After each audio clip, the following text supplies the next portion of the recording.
Hello friends, आज हम बात करेंगे नज़रिया का महत्व, जिसमें सकारात्मक रुख अपनाएं। एक आदमी मेले में गुब्बारे बेचकर गुजर बसर करता था।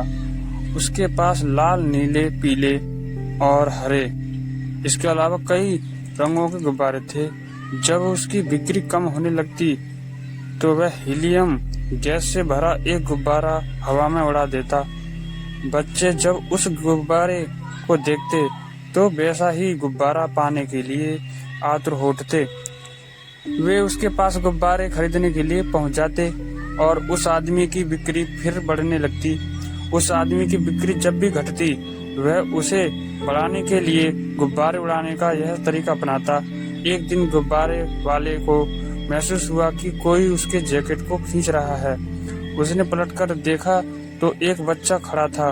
बच्चे ने उसे पूछा, अगर आप हवा में किसी काले गुब्बारे को छोड़ें तो क्या वह भी उड़ेगा? बच्चे के इस सवाल ने गुब्बारे वाले के मन को छू लिया। बच्चे की ओर मुड़कर उसने जवाब दिया, बेटे, गुब्बारा अपने रंग की वजह से नहीं बल्कि उसके अंदर भरी चीज की वजह से उड़ता है। हमारी जिंदगी में भी यही उसूल लागू होता है। अहम चीज हमारी अंदरूनी शख्सियत है।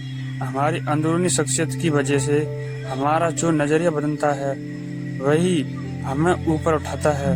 हार्वर्ड विश्वविद्यालय के विलियम जेम्स का कहना है, हमारी पीढ़ी की सबसे बड़ी खोज यही है कि इंसान अपना नजरिया बदलकर अपनी जिंदगी को बेहतर बना सकता है। दोस्तों, अब हम बात करेंगे हमारा नजरिया हमें कामयाबी दिलाता है। हार्वर्ड विश्वविद्यालय द्वारा कराए गए एक अध्ययन के मुताबिक 85% मौकों पर किसी इंसान को नौकरी या तरक्की उसके नजरिए की वजह से मिलती है, जबकि अक्लमंदी या खास तथ्यों और आंकड़ों की जानकारी की वजह से केवल 15% मौकों पर ही मिलती है। ताज्जुब की बात यह है कि जिंदगी में कामयाबी दिलाने में तथ्यों और आंकड़ों की केवल 15% हिस्सेदारी होती है, पर शिक्षा के मद की सारी रकम इन्हीं चीजों को पढ़ाने में खर्च हो जाती है। जीत आपके नाम की यह किताब कामयाबी की बाकी 85% के बारे में ही है। अंग्रेजी भाषा में एटीट्यूड सबसे महत्वपूर्ण लफ्ज है। यह जिंदगी के हर पहलू पर असर डालता है, यहाँ तक कि आदमी की निजी और व्यावसायिक जिंदगी पर भी। क्या आपको पता है, क्या कोई आदमी अच्छे नजरिए के बिना अच्छा अफसर बन सकता है? क्या कोई छात्र अच्छे नजरिए के बिना अच्छा छात्र बन सकता है? क्या माँ बाप, शिक्षक और सेल्समैन, मालिक या कर्मचारी के अच्छे नजरिए के बगैर अपना किरदार अच्छी तरह निभा सकते हैं? हमारा क्षेत्र चाहे जो हो, कामयाबी की बुनियाद तो नजरिया ही है। अगर कामयाब होने के लिए नजरिया की इतनी अहमियत है तो क्या हमें जिंदगी के बारे में अपने नजरिए की जांच परख नहीं करनी चाहिए? क्या हमें खुद से यह सवाल नहीं करना चाहिए कि हमारा नजरिया हमें मकसद पर कैसे असर डाल सकता है? दोस्तों, एक छोटी सी कहानी है, हीरों से भरा खेत। इसके बारे में बताता हूँ मैं। हफीज अफ्रीका का एक किसान था। वह अपनी जिंदगी से खुश और संतुष्ट था। हफीज खुश इसलिए था कि वह बहुत संतुष्ट था। वह संतुष्ट इसलिए था क्योंकि वह खुश था। एक दिन एक अक्लमंद आदमी उसके पास आया। उसने हफीज को हीरों से के महत्व और उनसे जुड़ी ताकत के बारे में बताया। उसने हफीज से कहा, अगर तुम्हारे पास अंगूठे जितना भी बड़ा हीरा हो तो तुम पूरा शहर खरीद सकते हो, और अगर तुम्हारे पास मुट्ठी जितना बड़ा हीरा हो तो तुम अपने लिए शायद पूरा देश ही खरीद लो। यह अक्लमंद आदमी इतना कहकर चला गया। उस रात हफीज सो नहीं सका। वह असंतुष्ट हो चुका था, इसलिए उसकी खुशी भी खत्म हो चुकी थी। दूसरे दिन सुबह होते ही हफीज ने अपने खेतों को बेचने, अपने परिवार की देखभाल का इंतजाम किया और हीरे खोजने के लिए रवाना हो गया। वह हीरों की खोज में पूरी अफ्रीका में भटकता रहा, पर उन्हें पा नहीं सका। उसने उन्हें यूरोप में भी ढूंढा, पर वे उसे वहां भी नहीं मिला। स्पेन पहुंचते पहुंचते वह मानसिक, शारीरिक और आर्थिक स्तर पर पूरी तरह टूट चुका था। वह इतना मायूस हो चुका था कि उसने बार्सिलोना नदी में कूदकर खुदकुशी कर ली। इधर जिस आदमी ने हफीज के खेत खरीदे थे, वह एक दिन उन खेतों से होकर बहने वाले नाले में अपने ऊँटों को पानी पिला रहा था। तभी सुबह होते ही के वक्त उस उग रहे सूरज की किरणें नाले के दूसरी ओर पड़े एक पत्थर पर पड़ी और वह इंद्रधनुष की तरह जगमगा रहा था। यह सोचकर कि वह पत्थर उसकी बैठक में अच्छा दिखेगा, उसने उसे उठाकर अपनी बैठक में सजा दिया। उसी दिन दोपहर में हफीज को हीरों के बारे में बताने वाला आदमी खेतों के इस नए मालिक के पास आया। उसने उस जगमगाते हुए पत्थर को देखकर पूछा, क्या हफीज लौट आया? नए मालिक ने जवाब दिया, नहीं, लेकिन आपने यह सवाल क्यों पूछा? अक्लमंद आदमी ने जवाब दिया, क्योंकि यह हीरा है, मैं उन्हें देखने की पहचान जानता हूँ। नए मालिक ने कहा, नहीं, यह तो महज एक पत्थर है, मैंने इसे नाले के पास से उठाया है। आइए मैं आपको दिखाता हूँ। वहाँ पर ऐसे बहुत सारे बड़े पत्थर हुए हैं। उन्होंने वहाँ से नमूने के तौर पर बहुत सारे पत्थर उठाए और उन्हें जांचने परखने के लिए भेज दिया। वे पत्थर हीरे के ही साबित हुए। उन्होंने पाया कि उस खेत में दूर दूर तक हीरे दबे हुए थे।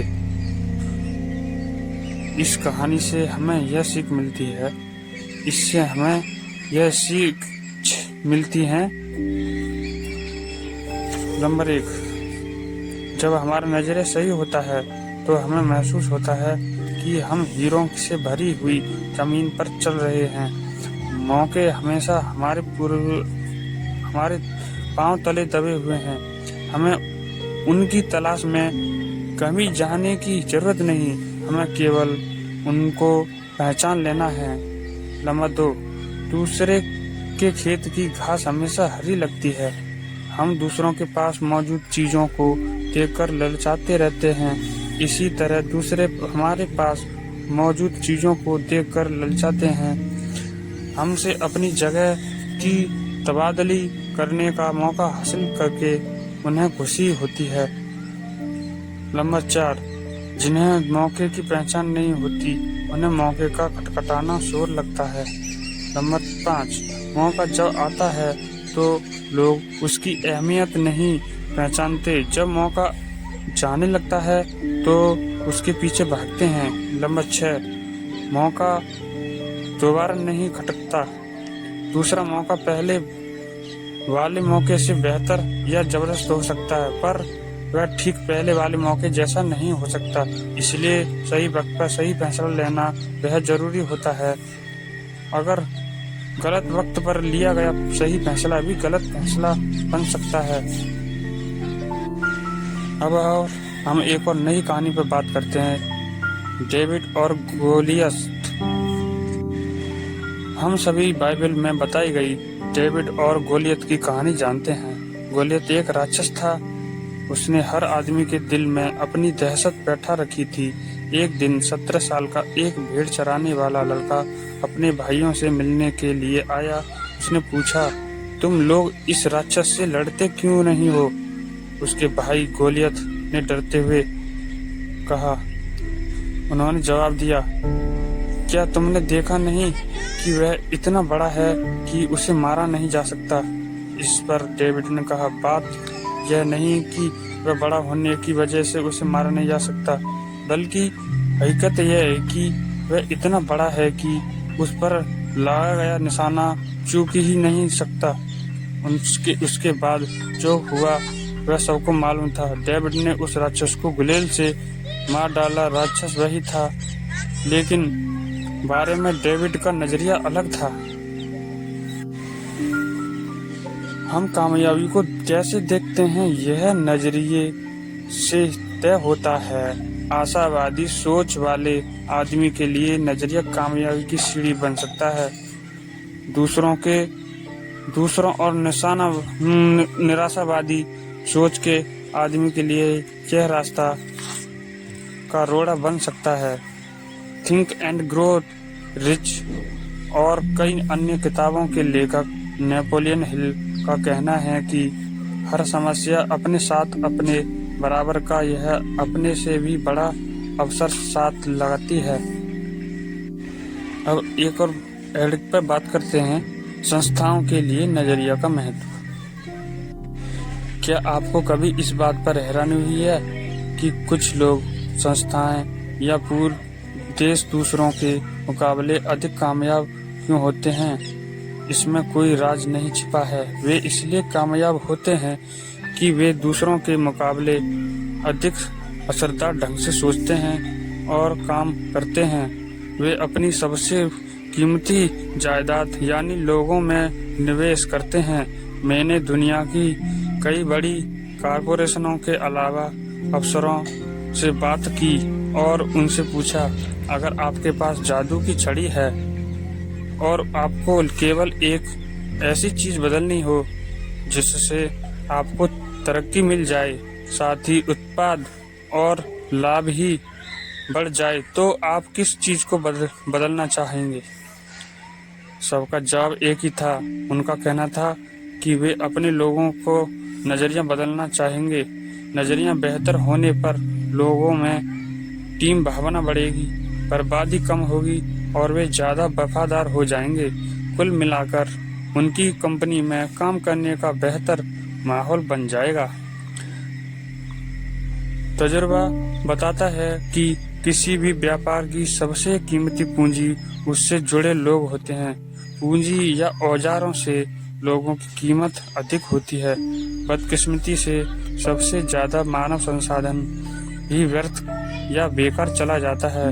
लोग आपकी सबसे बड़ी संपत्ति बन सकते हैं या सबसे बड़ा बोझ भी बन सकते हैं। अब बात करेंगे TQP सारी खूबियों वाले लोग बारे में।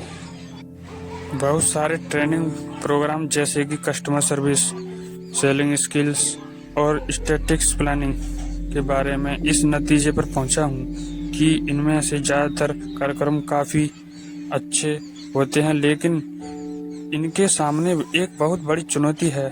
इनमें से कोई भी तब तक कामयाब नहीं हो सकता जब तक उनकी बुनियाद सही ना हो, और वह सही बुनियाद है TQP। यह TQP क्या है? यह इसका मतलब है टोटल क्वालिटी पीपल, यानी सारी खूबियों के से भरे लोग, यानी वे लोग जो अच्छे चरित्र वाले, ईमानदार, नैतिक मूल्यों और सकारात्मक नजरिया वाले लोग होते हैं। मुझे गलत न समझें, आपको दूसरे सारे प्रोग्रामों की जरूरत है, लेकिन वे तभी सफल होंगे जब आपकी नींव सही होगी, और यह नींव है TQP। उदाहरण के तौर पर कुछ ग्राहक सेवा कार्यक्रमों में हिस्सेदारी करने वालों को प्लीज या थैंक यू कहना, मुस्कुराना और हाथ मिलाना सिखाया जाता है, लेकिन किसी आदमी में सेवा करने का जज्बा ही ना हो तो वह कब तक मुस्कुरा सकता है। इसके अलावा लोग नकली मुस्कान को पहचानना चाहते हैं, और अगर मुस्कान सच्ची ना हो तो उसे देखकर चिढ़ पैदा होती है। मेरा कहना यह है कि असलियत को दिखावे पर हावी न होना चाहिए, न कि दिखावे के असलियत पर। बेशक ग्राहकों से पेश आने वाले लोग को प्लीज और थैंक यू कहना चाहिए और मुस्कुराना चाहिए, वे बातें महत्वपूर्ण हैं, लेकिन याद रखें कि अगर मन में सेवा करने की भावना हो तो आम जिंदगी में ये बातें खुद ब खुद आसान से शामिल हो जाते हैं। एक बार एक आदमी मशहूर फ्रांसीसी दार्शनिक ब्लेज पास्कल से मिला और उनसे कहा, अगर मेरे पास आपके जैसा दिमाग हो तो मैं केवल बेहतर इंसान बन जाऊंगा। इस पर पास्कल ने जवाब दिया, बेहतर इंसान बनो, तुम्हारा दिमाग खुद ब खुद मेरे जैसा हो जाएगा। महान संगठनों को तनख्वाह या काम करने के हालात के पैमाने पर नहीं आंका जाता है, उन्हें भावना, नजरिया और आपसी संबंधों के पैमानों पर आंका जाता है। जब कर्मचारी कहते हैं कि मैं यह काम नहीं कर सकता, तो इसके दो मायने हो सकते हैं। या तो उसका मतलब है कि उन्हें यह काम करने का तरीका मालूम नहीं है, या फिर वे उस काम को करना नहीं चाहते हैं। अगर वे काम करने का तरीका नहीं जानते हैं तो यह टेक्निकल ट्रेनिंग का मुद्दा है। लेकिन अगर वे काम नहीं करना चाहते हैं तो यह नज़रिया से जुड़ा मुद्दा हो सकता है। उन्हें उस काम की परवाह नहीं है, या वह नैतिकता का मुद्दा हो सकता है। वे मानते हैं कि वे उन्हें काम नहीं करना चाहिए। केले गैरी टॉबर